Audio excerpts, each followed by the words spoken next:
This slide series is done in memory of Dr. Edward Ross Ritvo, who passed away in June of 2020 at the age of 90 years. A pioneer in autism research, he led the field in establishing that autism was neurobiologically based. A graduate of Harvard and a U.S. Army veteran, he spent his entire academic professional career at UCLA. His work included studies of diagnosis and classification, genetics and epidemiology, as well as neurobiology and psychopharmacology. He trained generations of leaders in the field and is survived by family members and many, many students. It's an honor to dedicate this series of talks to his memory with the support of Dr. Ariella Riva Ritvo Slifka and the Alan B. Slifka Foundation. Hello, and welcome to the Center of Excellence on Autism Spectrum Disorders at Southern Connecticut State University's Professional Video Series. My name is Dr. Kimberly Bean, and I'm a member of the center team and also a professor here at the university. I also have a great deal of experience as a special education teacher in working with students with autism. I'm here today to talk to you about supporting academic skills of students with autism. The main objectives of this presentation are to identify common challenges associated with students with autism that they may exhibit in academic areas of reading, writing, and math, and to identify effective evidence-based strategies to target those academic challenges. Throughout the presentation, I have broken down academics into 3 categories: reading, writing, and math. I will then identify supports necessary to meet the needs of these students in those specific academic areas. Supports will be identified through evidence-based practices, including direct instruction, as well as discussion of modifications and accommodations that can be made to environments or assignments. An evidence-based practice is a strategy that has existing research to support its effectiveness.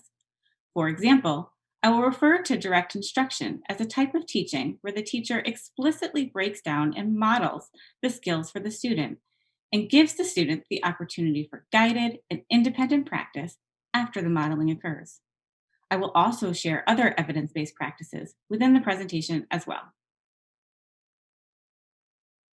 Modifications and accommodations are often used together in special education. However, they do have 2 separate meanings. Modifications are changes that you make in content and expectations, while accommodations are changes that you make to provide access to materials or environments or activities. I'll be providing examples of these throughout the presentation as well. Now let's discuss some common characteristics that students with autism may have in these academic areas. Individuals with autism exhibit variable skills in the areas of academics, especially pertaining to reading.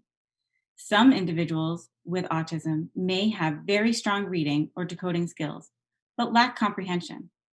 For instance, a 3rd grader may be able to read at or above grade level, but when asked questions about the text, they would not be able to answer these questions.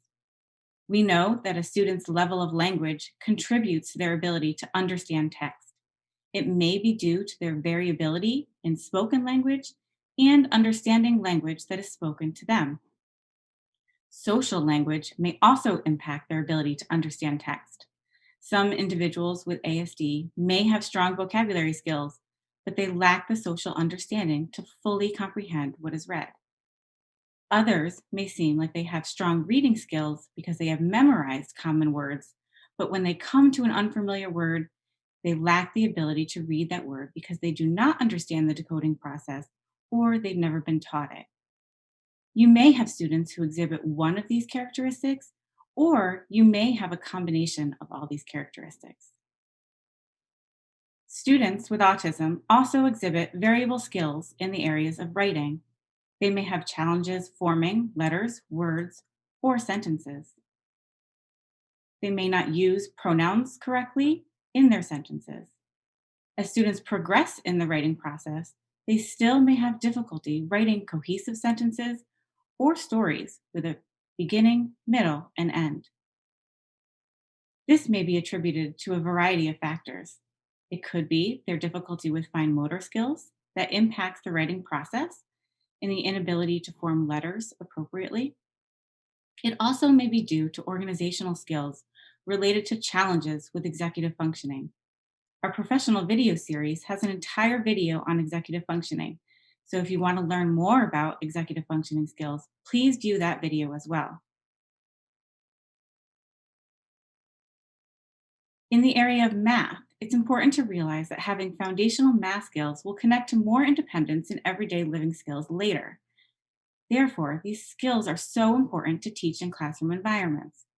For instance, we use math every day with our personal budgets, at the grocery store, and telling time. And all of these skills are directly related to number sense and math computation skills. Students with ASD may have strong computation skills, but have difficulty applying those skills to problem solving and math reasoning. Again, this could be due to language challenges or problems associated with executive functioning and difficulty breaking down larger problems into smaller steps or processes.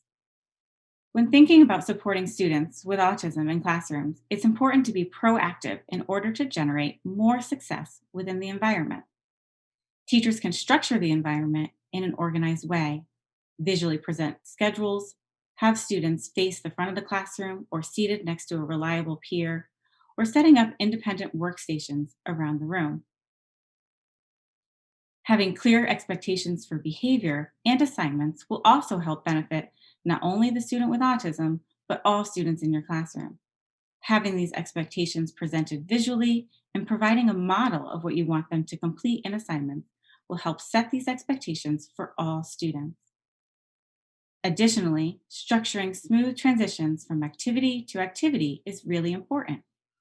Giving students a warning time before a transition can help students prepare for the change that is coming. Using visual strategies can help to transition students from one activity to the next and help them be prepared for new learning. If you're working with a student with autism that's also included in the general education classroom, then another best practice to support academics is to work closely with the general education teacher and plan accordingly with that teacher. It's important to know what the general education teacher is teaching in the classroom so that your work that you do with the student can connect.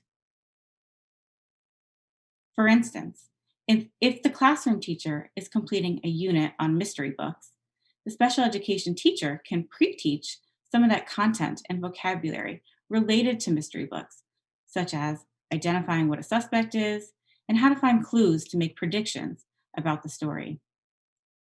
If the school psychologist is also working with that student and working in a social group, by knowing what they're studying in the classroom, the school psychologist can help facilitate authentic conversations within the group around these familiar topics.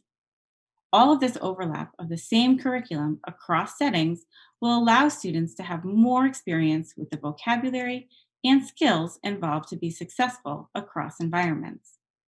In the guidebook, we include an example of a collaboration tool that a special education teacher can give to the general education teacher to fill out to explain what content will be covered the next week.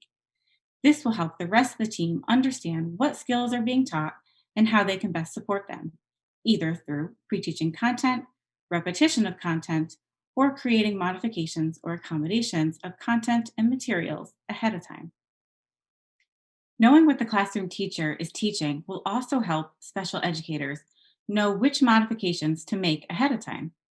Some examples of modifications that may need to be made are using different books of high preference for the student, modifying tests or assignments that include guided questions, sentence starters, or word bank, like in the example you see here on the slide.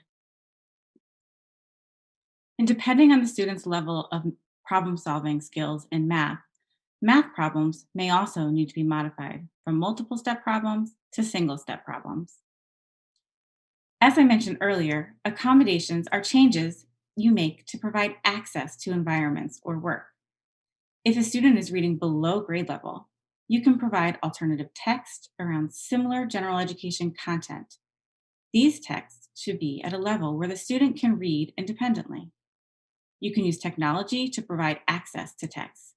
Books can be presented on a computer or an iPad.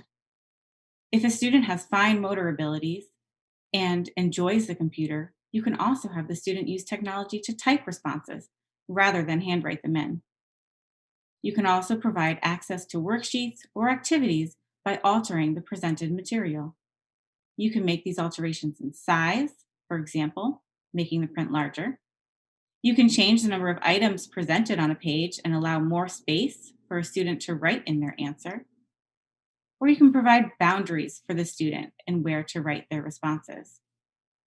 You can see from the math example on the right hand of this slide that the font is larger, and there's also a text box at the bottom to set the boundaries for the student to answer the question.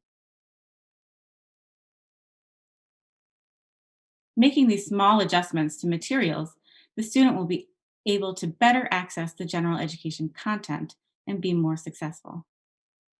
On the following slides, I will discuss some specific evidence based strategies that can be applied in different academic tasks in reading, writing, and math. This will provide you with some take home strategies to implement with your students right away. Here's an example of a visual support that can be used to support reading instruction and reading comprehension. And depending on the age of the student, you can tailor those visuals to match their age. You can see in this example, you can see a variety of visuals to support a student answering WH questions. WH questions such as who, where, what, when are challenging for students with ASD to answer. A visual such as these can help prompt an appropriate response from the student. For example, if you can see the who visual, you will see the question word who in the middle of that card. And then you will see different visuals of people to prompt a student that when we ask a who question, we're looking for a character response. For instance, the where question visuals prompts a response of a setting, a place, and it gives examples of a variety of places to help prompt a student to answer a where question. These visuals can help with the comprehension of reading a text. Here's an example of using visuals to support writing instruction. Oftentimes, we ask students to write about a topic or an experience, and they may have a hard time getting started. I've found that having students write about a picture can help the students be more organized right from the start of the task. If we ask the student to write about an experience, we can ask the families to send in some pictures of different things the student has recently done. For example, if they went to the beach over the weekend, have the parents send in a picture of the child at the beach. So then the student can look at the picture and write about it. Providing a student with a visual first and asking them to write a sentence to match the picture can be helpful. However, just giving the students a picture may not be enough support for them to write an entire sentence or a story. You may need to add more visuals to support the picture, maybe using a sentence starter, such as the one you see here. In this picture, you see a boy playing baseball. Then the sentence starter says, I see the blank playing blank. The expectation is that the student fills in the blanks to complete the sentence. Notice also how the directions are written in steps. Number 1, look at the picture. Number 2, fill in the blanks to complete the sentence. Number 3, write the whole sentence. Writing the directions in steps is another great way to break down the task.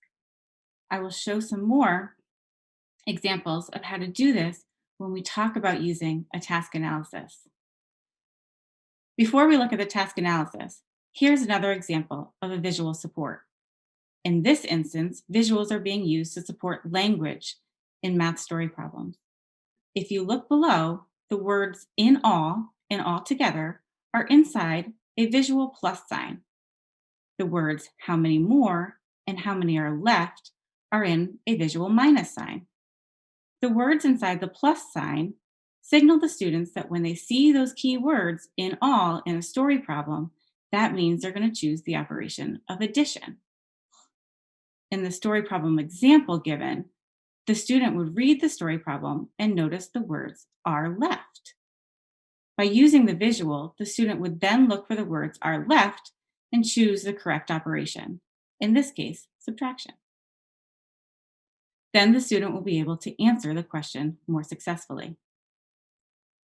It's important that these visuals be used after the math vocabulary has been taught to the student and that the teacher first models how to use these visuals first. We cannot assume that the student will be independent with the task without proper modeling of how to use these visual cues. A task analysis is a system of breaking down a more complex task into smaller tasks. As shared earlier, students with autism may have strong word reading skills, but if they come to a word that they don't know, they may not rely on decoding strategies to sound out the word. You can set up a task analysis, a step by step procedure, for what the student can do when they come to a word they do not know. For instance, in the sample sentence about Joseph here on the slide, the word sprinted is unknown to the student. The student reads the sentence, Joseph quickly to the road. The student just skips over the word he didn't know. Now, this can lead to some definite confusion and comprehension if the reader skips unknown words. The teacher can first model the use of this strategy and say to the student, when you come to a word you don't know, follow these steps. 1, stop and point. 2, sound it out. 3, reread the sentence. The teacher should model how to use this strategy before expecting the student to do it by themselves. The use of modeling and breaking down the task can help students be more independent when reading unknown words. As stated earlier, some individuals have challenges beginning their writing or organizing their thoughts. A task analysis can help break down those steps in this process and get them started. In this example, this would be used with a student who is comfortable with the writing process but has difficulty getting started or ending a paragraph. This task analysis breaks down the writing process from brainstorming a topic to writing a complete 5-sentence paragraph. If the student has trouble choosing a topic, providing a list of 2 or 3 topics for the student to choose from may also help with that first step of brainstorming. This is an example of a task analysis to show the steps to solve a subtraction problem. Oftentimes, we teachers ask students to show their work in order to solve the problem. A task analysis can help break down those steps to help a student show their work. In this instance, the student would follow these steps to show their work to solve 8 minus 5 equals. They would say the equation, then they would circle the bigger number, then they would draw circles to match the bigger number, then cross out the number of circles that they're taking away, circle how many are left, count how many are circled, and then solve the equation.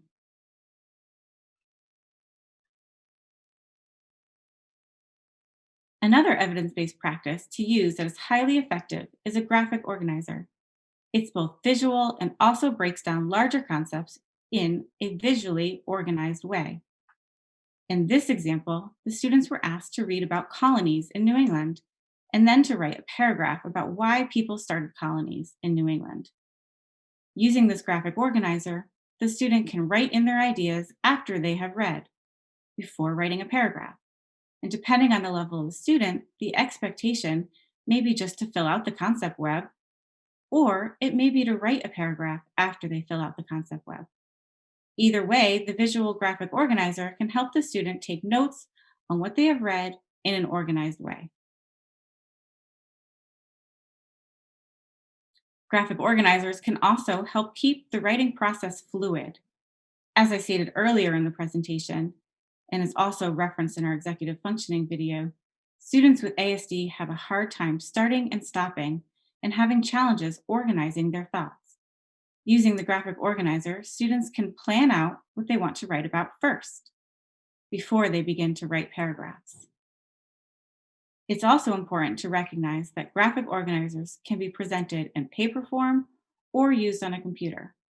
This chart is very simple to make in Microsoft Word and can be typed into with ease. Here's the final example of an evidence-based practice of a graphic organizer. This organizer helps identify common math vocabulary with a definition and an example. Now, this graphic organizer is completely filled in, but you can have the student fill in parts of this as they learn new vocabulary, definitions, and equations. For instance, you can leave the last column blank and ask the student to complete the chart to fill in an example that shows the identity property used correctly. This completed graphic organizer can then be used as a visual tool for the students to reference as they complete future math problems. All of these strategies can be effective if correct modeling is in place. Remember, we cannot assume that students can use these strategies without teaching them how to use them. And we do that through direct instruction and modeling. Our students can be successful in academic settings with the appropriate supports in place. I hope you're able to take some of these strategies and use them with your students in the future. Thanks for listening to this video from our professional series. For more information, you can visit our center website for information about our other projects and how to support us.